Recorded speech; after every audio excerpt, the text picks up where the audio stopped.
Hello everyone, welcome back to our channel Judiciary by PW. This is me Arjita और आज के इस video में AIB 21 से रिलेटेड एक बहुत ही इंपॉर्टेंट इशू, एक बहुत ही इंपॉर्टेंट टॉपिक पे मैं आप सबसे बात करने के लिए आई हूं और वो ये है कि कौन से बेयर एक्ट हमें लेके जाने हैं AIB 21 के एग्जाम में।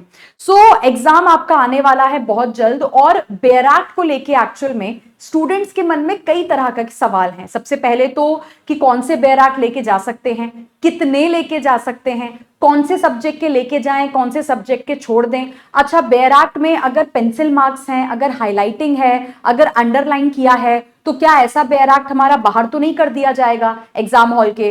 तो जितने सवाल हैं, जो क्वेश्चंस हैं आपके AIB 21 एग्जाम के बेयर एक्ट से रिलेटेड, वो सभी सवाल, वो सभी क्वेश्चंस का जवाब आज आपको इस वीडियो में मिल जाएगा। अगर फिर भी कोई क्वेश्चन आपका अनआंसर्ड रह जाए तो you can drop in your question in the comment section below, right. तो चलिए शुरू करते हैं हमारे सेशन को। देखिए, सबसे पहले तो यहां पे कुछ बेसिक बातें हम क्लियर कर लेते हैं कि AIB 21 का जो एग्जाम है that is a open book examination. Open book का मतलब क्या है कि इसका मतलब ये नहीं है आप किताबें लेके जा सकते हैं। ओपन बुक का मतलब ये होता है कि सिर्फ जो आपकी बेयर एक्ट्स होती हैं वो एग्जाम के अंदर में अलाउड होती हैं। पहले कुछ सालों तक लोग किताबें भी लेके चले जाते थे, बड़ी बड़ी स्ट्रॉलीज लेके जो लोग हैं वो एग्जाम देने के लिए आते थे, but now the rule is कि सिर्फ आपकी बेयर एक्ट जो होती हैं वो एग्जाम हॉल के अंदर में अलाउ होती हैं। अब इसमें सबसे पहले स्टूडेंट्स का ये सवाल आता है कि कौन से टाइप के बेयर एक्ट अलाउड होते हैं। देखो, मार्केट में तरह तरह के बेयर एक्ट्स आपको देखने को मिलेंगे, लेकिन आपको ध्यान रखना है कि जो भी बेयर एक्ट आप लेके जाएं वो बिना किसी शॉर्ट नोट, बिना किसी कमेंट्री का होना चाहिए। ठीक है, अब इस बात का कैसे पता लगाते हैं कि कौन सा bare act without short note, without commentary है। तो जो भी बेयर एक्ट आपके पास है उसका सबसे ऊपर का पेज देखो, उसका सबसे जो स्टार्टिंग का पेज है, कवर पेज है मतलब, उसको देखो। वहां पे नीचे में, साइड में, नीचे में, सामने में क्लियरली दिया होगा if that bare act is with short notes, with commentaries और without short notes, without commentaries. अगर क्लियरली वहां पे लिखा है without short note, without commentary, मतलब वो बेयर एक्ट आपका ओके है, आप उसको एग्जाम हॉल में लेके जा सकते हैं। अच्छा, अब यहां पे स्टूडेंट्स का एक और सवाल आता है कि मैम अगर हमारे पास बेयर एक्ट नहीं है। देखिए, जैसे AIB के एग्जाम में कई ऐसे सब्जेक्ट भी आते हैं जिनकी बेयर एक्ट कोई स्टूडेंट नहीं परचेस करता है। फॉर एग्जांपल इनकम टैक्स के रूल्स हो गए, कंपनीज एक्ट हो गया, IPR वगैरह से रिलेटेड जो आपके रूल्स एंड रेगुलेशन है, तो इनकी बेयर एक्ट अगर आपके पास नहीं भी है तो कोई दिक्कत की बात नहीं है। लेकिन एक चीज ध्यान रखना कि इन बेयर एक्ट्स की जो है फोटो कॉपी जरूर निकाल लेना। देखो, सभी लॉ सब्जेक्ट जो हैं आपके ऑनलाइन इजीली अवेलेबल रहते हैं, राइट। आप ऑनलाइन जाइए, सर्च करिए बेयर एक्ट, जिस भी सब्जेक्ट का आपको चाहिए, PDF फॉर्मेट में उसको डाउनलोड करो और उसको प्रिंट करा के लेके चले जाओ। लेकिन लेके जरूर जाना,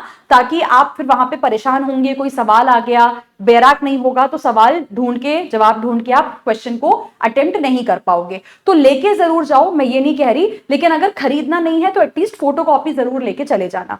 तो यहां पे क्लियर रहे कि जो आपकी कमेंट्री वाले, नोट्स वाले, गाइड मटेरियल वाले जो बेयर एक्ट्स होते हैं वो बिल्कुल भी एग्जाम हॉल में अलाउड नहीं है। तो जरूर चेक कर लेना। अगर आपको नहीं समझ में आ रहा है कि without short notes, with short notes क्या होता है, तो बेयर एक्ट का, जैसे कि मैंने आपको बताया, पहला कवर पेज देख लो, उस पर क्लियरली दिया होता है।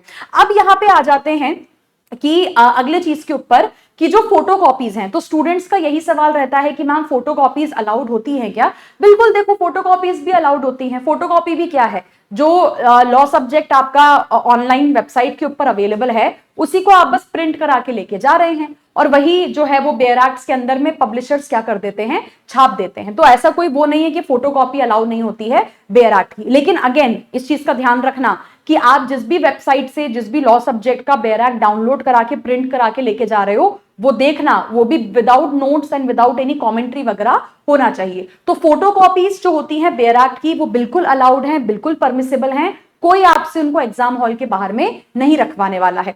अच्छा, अगला सवाल स्टूडेंट्स का ये है कि हमारी जो बेयर एक्ट है उसमें मार्किंग है, मतलब हो सकता है आपने पेन से मार्क किया हो, आपने पेंसिल से मार्किंग की हो, आपने हाइलाइटर का यूज किया हो, तो क्या इस तरीके का बेयर एक्ट अलाउड है। अब देखो, अगर आपकी जो बेयर एक्ट है बहुत ज्यादा आर्टफुल टाइप की दिख रही है कि मतलब बहुत ही ज्यादा उसमें पेन मार्क्स, बहुत ही ज्यादा पेंसिल का इस्तेमाल, बहुत ज्यादा हाईलाइटिंग वगैरह अगर किया हुआ है, तो ऐसे बेयर एक्ट्स को एग्जाम में अलाउ नहीं किया जाएगा। मतलब AIB 17-18 तक इतना स्ट्रिक्ट नहीं हुआ करता था, लेकिन AIB 19 में, AIB 20 में जो इन्विजिलेटर्स आए हैं एग्जाम हॉल में, उन्होंने इस तरीके के बेयर एक्ट्स को अलाउ नहीं किया है।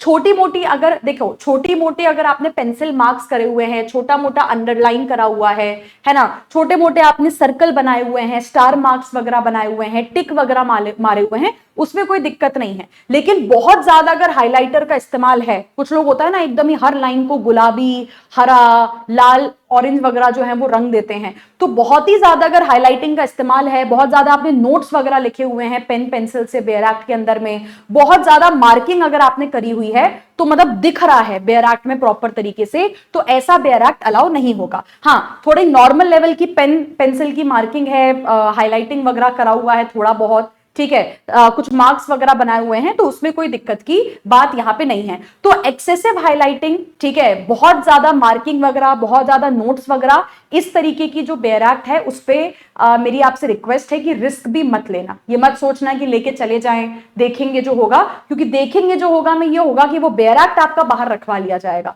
और फिर एग्जाम में जो क्वेश्चन आएगा उसको आप सीधी सी बात है सॉल्व नहीं कर पाओगे, और सॉल्व नहीं कर पाओगे तो पेपर अच्छा जाएगा नहीं। So this is definitely not something जिसपे आपको रिस्क लेना चाहिए। अगर ऐसा बेयर एक्ट है आपका, बेटर है मत लेके जाइए उसको एग्जाम हॉल के अंदर में, नया बेयर एक्ट ले लो। नया बेयर एक्ट नहीं खरीदना है, अगर ऑलरेडी है तो फोटोकॉपी करा के लेके चले जाओ, ठीक है। अब यहां पे हम बात करते हैं कि कौन कौन से बेयर एक्ट्स आपको लेके जाने हैं। देखो, जैसे कि मैंने आपको बताया कि AIB के पेपर में जो पूरा सिलेबस है, हर सब्जेक्ट का, हर टॉपिक के बेयर एक्ट्स नहीं आते हैं। जैसे लॉ ऑफ टॉर्ट्स है, एडमिन लॉ है आपका, इनका कोई बेयर एक्ट नहीं आता है, PIL है, ये सब आपको पढ़ के जाना पड़ेगा। तो कौन कौन से बेयर एक्ट्स अलाउड हैं और ये डेफिनेटली आपको लेके जाने हैं, वापस से रिपीट कर रही हूं, चाहे बेयर एक्ट लेके जाओ, चाहे फोटोकॉपी करा के लेके जाओ, लेके जरूर जाना। ये मत सोचना कि ये सब्जेक्ट तो 2-3 मार्क्स का आता है, छोड़ देते हैं इसका बेयर एक्ट, नहीं, do not take that risk. Every mark counts, every question counts, ठीक है। तो यहां पे देखो, सबसे पहले अगर हम बात करते हैं कॉन्स्टिट्यूशन ऑफ इंडिया का बेयर एक्ट लेके जाना,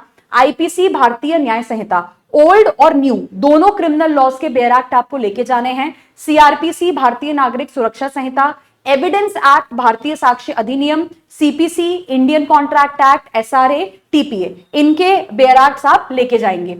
इसके बाद हिंदू मैरिज एक्ट का bare act, Hindu adoption and maintenance act, यहां पे एक मिस हो गया है, हिंदू सक्सेशन एक्ट, ठीक है, हिंदू सक्सेशन एक्ट का बेयर एक्ट लेके जाना। मुस्लिम लॉ का एक पूरा बेयर एक्ट आता है, ठीक है, मुस्लिम लॉ का एक पूरा मैनुअल आता है, वो लेके चले जाना। स्पेशल मैरिज एक्ट अगर है तो ठीक है, वरना फोटोकॉपी उसकी आप लेके जा सकते हो। Advocates act, bar council of India के रूल्स, अब ये बार काउंसिल ऑफ इंडिया के रूल्स कहां मिलेंगे, तो इसका एक पूरा PDF आता है जो ऑनलाइन आपको बार काउंसिल ऑफ इंडिया की वेबसाइट पे मिल जाएगा। तो उस PDF का वेबसाइट से जो है PDF को डाउनलोड करना, डाउनलोड करके प्रिंट करा के लेके चले जाना। बार काउंसिल ऑफ इंडिया के रूल्स का कोई बेयर एक्ट नहीं आता है, ठीक है, ये रूल्स का PDF है जो BCI की वेबसाइट पे भी अवेलेबल है, डाउनलोड करो और प्रिंट करा के लेके चले जाओ, लेकिन लेके जरूर जाना क्योंकि यहां से भी आपका सवाल बनता है। फिर आर्बिट्रेशन और कंसिलिएशन एक्ट है, कंपनीज एक्ट है, और यहां पे आपका एक एनवायरमेंटल लॉ। अब एनवायरमेंटल लॉ में क्या करोगे, तो एनवायरमेंटल लॉ में जैसे कि आप देखते हो कई सारे लॉ सब्जेक्ट्स हैं जिनसे सवाल पूछे जाते हैं। अब हर लॉ सब्जेक्ट का अलग से तो बेयर एक्ट लेके नहीं जाया जा सकता, तो इसके लिए एक पूरा एनवायरमेंटल लॉ का मैनुअल आता है। इसमें जितने एक्ट हैं, वाटर कंजर्वेशन से रिलेटेड, एनवायरमेंट से रिलेटेड, सारे एक्ट्स आपको एक ही मैनुअल के अंदर में मिल जाएंगे, तो आपको अलग अलग एक्ट्स को परचेज नहीं करना पड़ेगा, ठीक है। फिर आपका IT एक्ट हो गया, क्योंकि जो साइबर लॉ वाला पार्ट है आपके सिलेबस में, साइबर लॉ का मतलब क्या है, IT एक्ट, तो IT एक्ट लेके जाना है। फिर जो आपका लेबर लॉ वाला पार्ट है, अगेन लेबर लॉ में भी देखिए आपका फैक्ट्रीज एक्ट आ जाता है, इंडस्ट्रियल डिस्प्यूट्स एक्ट आ जाता है, तो अलग अलग नहीं लेके जाया जा सकता। तो इसमें जो लेटेस्ट आपका लेबर लॉ कोड आए हैं, ध्यान रखना अभी लेटेस्ट में चेंज हुए हैं 2025 में आपके लेबर लॉज, तो अगेन लेबर लॉ का भी एक पूरा मैनुअल आता है। उस मैनुअल में आपको जितने लॉज हैं लेबर लॉ से रिलेटेड, ठीक है, वो सब उसके अंदर में आपको मिल जाएंगे।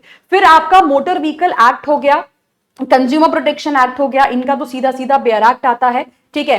टैक्सेशन लॉ, टैक्सेशन लॉ में भी ध्यान रखना, अभी टैक्स रेजीम जो है वो इंडिया में बदला गया है ना, रिसेंट में, हाल ही में। तो जो इनकम टैक्स एक्ट आप लेके जाओगे यहाँ पे, उसका भी लेटेस्ट वाला कॉपी लेके जाना, लेटेस्ट वाला जो बेयर एक्ट है उसको कैरी करना। फिर transfer of property act, land acquisition act का जो लेटेस्ट बेयर एक्ट है वो लेके जाना। आईपी लॉ, तो अब ट्रेडमार्क्स, कॉपीराइट, इन सब के जो अलग अलग लॉज हैं इनके लिए अलग अलग बेयर एक्ट आपको लेने की जरूरत नहीं है। इंटेलेक्चुअल प्रॉपर्टी लॉ का एक पूरा मैनुअल आता है, मैनुअल में आपको सभी लॉ सब्जेक्ट्स जो हैं वो यहाँ पे मिल जाएंगे जितने भी रिलेटेड हैं आईपी लॉ से। तो आईपी लॉ वाला जो मैनुअल आता है वो आप यहाँ पे कैरी कर सकते हो। तो ये आपके सभी सवालों के जवाब हैं जो मेरे पास AIB 21 एग्जाम के बेयर एक्ट से रिलेटेड यहाँ पे आ रहे थे। अब before I and the session, उसके पहले दो चीजें हैं स्टूडेंट्स, तीन चीजें हैं एक्चुअली जो कि आपको यहाँ पे करनी है।